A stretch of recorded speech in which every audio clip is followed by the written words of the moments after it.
کے راستے آسان نہیں ہوتے، لیکن ان راستوں کی منزلیں بہت بلند ہوتی ہیں۔ رب کے حکم کی تعمیل بہت مشکل لگتی ہے، لیکن ان مشکلوں میں آسانیاں چھپی ہوتی ہیں۔ رب کی حکمتیں ہمیشہ واضح نہیں ہوتی، لیکن یہ حکمتیں بھلائیوں سے خالی نہیں ہوتی۔ کبھی ان راستوں پر چلنے والوں کی ہمتیں ٹوٹ جاتی ہیں، کبھی وہ بکھر جاتے ہیں، لیکن پھر وہ اٹھتے ہیں تو مثالیں قائم کر جاتے ہیں۔ وہ آزمائشوں میں بھی جیتے ہیں، وہ تکلیفوں میں بھی ہنستے ہیں۔ ان کے دل بجھتے نہیں کہ وہ دلوں میں سمیٹنا عطا کی روشنی پاتے ہیں۔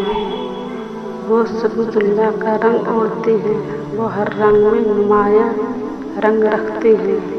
تو پھر آزمائشوں کا رنگ کیوں کرنا ان کے لیے مختلف ہوگا؟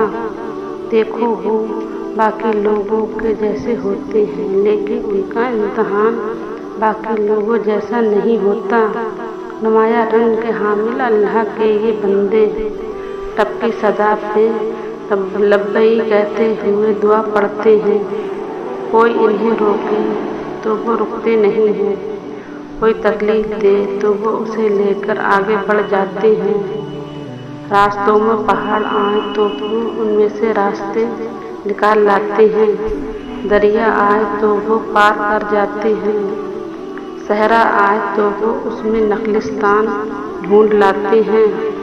لیکن دیکھو، یہ تبھی ہوگا جب تم اللہ کو مانو گے اور اللہ کی مانو گے، جب تم اللہ کے ہو جاؤ گے اور خود کو اللہ کو دے دو گے، جب تم صفات اللہ اوڑھ لو گے، ایک بہترین رنگ اوڑھ لو گے، پھر تمہیں فرشتوں میں یاد کیا جائے گا، تمہارا اس دنیا سے اوپر کی دنیا میں بھی تمہیں یاد کیا جائے گا۔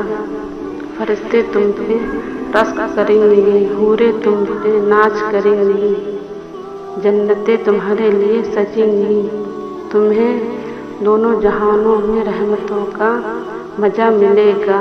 دیکھو، بس کبھی رکنا نہ، کبھی ہمت نہ ہارنا، بس اتنی ہمت دکھانا کہ فرشتے حیران رہ جائیں گے۔